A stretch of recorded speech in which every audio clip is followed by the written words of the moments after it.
Okay, it's going to be a quick review of Halloween Havoc 2022. I would say the one match everyone needs to check out is the main event. Really exceeded my expectations, over-delivered. Definitely a match of the year candidate, not just for NXT, but for professional wrestling as a whole. I would definitely say this has potential to crack, I think, anyone's top 10 matches of the year. Great triple threat. You could definitely tell it was a little bit inspired by the Unbreakable triple threat. Yeah, I thought it was great stuff. Really, really cool to see Dragunov in the United States on NXT. I thought he fit in really, really well. And yeah, the match over-delivered. I think it's must-see. This show as a whole, it was very gimmick heavy. You know, the Halloween theatrics were, you know, pretty much on full display. It's funny because, you know, I think one of the problems with NXT 2.0, since they kind of changed the brand, is you know, pretty much every NXT show feels like Halloween, especially with the women. So they kind of went over the top here with the you know, Halloween gimmicks, and you know, there was a haunted house like cinematic thing with Mandy Rose, but yeah. I mean, it was pretty cool. If you're going to check out, you know, two things from this show, check out the ladder match and then check out the main event. So the opening match, the ladder match for the NXT North American Championship, the vacant. It was cool. It was about 20 minutes of good action. You know, you know, if you're not a big fan of these Money in the Bank type of ladder matches, you might find this, you know, kind of average. But it was cool for everybody involved because all these guys are hungry. They busted their ass. They're still trying to make a name for themselves. I really thought Nathan Frazier came to play. I thought his Spanish Fly lion salt spot on the ladder to Carmelo was probably one of the highlights of the match. Wagner kind of played the Kane role, the dominant big man. And yeah, just a great showing for Wes Lee, man. You know, he was in that tag team for the last couple of years. I thought his matches always stood out. And he's a hell of an athlete. And this is his first NXT, or first singles championship. And yeah, I think the right guy actually went over there. So that was definitely a positive. And yeah, definitely the second best match of the night. Solid ladder match. I wouldn't say it was great, but it was entertaining. It was entertaining stuff. You got young guys busting their ass. There was some really good, you know, storytelling elements for Wagner. Wagner's, you know, running gorilla press to Wes Lee and make it look like, you know, Wesley didn't have a chance of winning this thing, but then he came back and ended up taking this thing after a meteor off the ladder, which was another awesome spot. So yeah, good stuff there. All right, next up we had Apollo Crews taking on Grayson Waller. This is a casket match. It was all right. You know, Apollo got his revenge from his eyes all getting fucked up.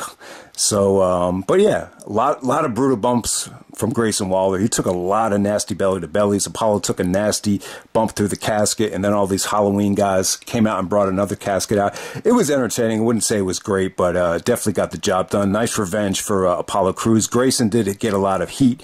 You know, he's very cocky. You know, he had some really, really good facial expressions. And yeah, move on from there. Next up, we have Roxanne Perez taking on Cora Jade. This is a Wild Weapons match. It was cool. You know, if you've been following the storyline, if you've been watching the television show, you'll probably appreciate this more than I did, or more than some other people will. But yeah, it was cool. You know, two former friends that, you know, just can't stand each other anymore. There was a lot of emotion. There was a lot of dialogue before all the big spots. There was some, you know, holy shit chants from the crowd after some of the big spots in the audience. And you know, the ending, the sunset flip on the chairs, was very well executed. So yeah, Roxanne and Cora, pretty good matchup right there. But you really need to be invested in the television show to probably appreciate something like that. But you know, I thought it was cool for what it was. Cora Jade is actually a heel now. Didn't know that, didn't realize that, but yeah, I thought she did a good job as a heel. All right, next up, we had Julius Cree taking on Damon Kemp. This is an ambulance match. I just wasn't a fan of this stipulation. I think for an ambulance match, it's got to be heated. It's got to be the type of situation where your mother got, you know, tombstone on a steel ramp, like they did with Shane and Kane back in the day. So I just thought it was a little bit much. With a guy like Julius Creed, I just think you need to see him in the ring. But, you know, Julius got his revenge on Damon Kemp for taking out Roderick Strong. So it was nice redemption for him. I mean, there was some pretty brutal stuff with the ambulance. You know, Damon actually shutting the doors on Julius. So I don't know how they do that without them breaking their fingers. But, you know, they did a good job there. There was some creative stuff, too. You know, Julius going for the double stomp, and then Damon actually takes out the fire extinguisher from under the ring. I thought that was pretty creative, and yeah, just pretty brutal stuff, but at the same time, I just thought the stipulation, it just felt a little bit too gimmicky. It just felt a little bit too over the top. So it is what it is. I just feel like a guy like Julius Creed, I thought this was a good opportunity to just watch him wrestle, see what he can do. I think guys like myself and some other guys would have, watched this show, and I just think this was a good time to showcase him. But, the stipulation was a little bit too hardcore, a little bit too gimmicky. All right, next up, Mandy Rose actually taking on Alba Fyre. All right, so they did that haunted house segment earlier on in the show. And, I mean, the ending of that cinematic match, you kind of thought Toxic Attraction wouldn't come back and play a role here, but it definitely did. I was impressed with Alba. I thought the transition into the gory special was cool. She definitely was, showed a couple of things here, but for the most part, typical Mandy Rose match, I would definitely say this is probably the weakest thing of the night. Toxic Attraction comes out and then helps Mandy get the victory there. Not a lot to say about it. The shortest match of the night, probably the weakest match of the night, but they got a lot of time because of the whole haunted house thing earlier on in the night. And then the main event, Bron Breakker taking on Ilja Dragunov, taking on Jade McDonagh, Jordan Devlin. That's his former name from NXT UK. He's going by Jade McDonagh right now for the NXT championship. But so like I was saying, guys, awesome stuff. I mean, the competition between Bron and Dragunov was off the chart. I thought the chemistry was great. Dragunov, you didn't see any signs of the ankle injury. I thought he was amazing here. They utilized the triple threat situation really well. JD actually played a great heel. He played a good cowardly heel. So, he was pretty much, just trying to let these two guys go at it. And he started laughing at them. And then they decided to, take him out. I just thought there was some creative stuff here, man. The Bron Breakker's Frankensteiner into he actually Frankensteiner's JD into Dragunov, and Dragunov actually power bombs him out of the Frankensteiner. That was really cool. I mean, just a lot of good breakups. JD was like AJ Styles out there. He really was. But, I would definitely say from a heel standpoint, he kind of played the Christopher Daniels role.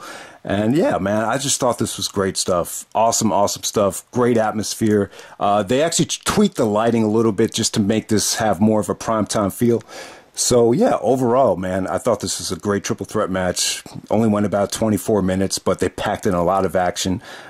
Just great competition, very exciting.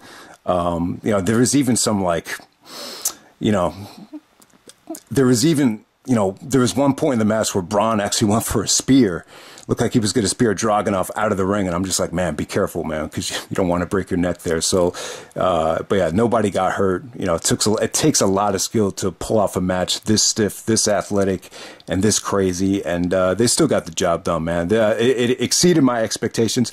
I was a little bit surprised at the finish, though. I figured Dragunov would not take the pinfall, but Bron actually pins Dragunov to end this thing. Go check it out. My review doesn't do it justice. I thought this was an incredible match. It's just great that we're getting that United Kingdom talent on the American shows, and worked out really well right there. So definitely check out the main event, guys, and I'm out. All right.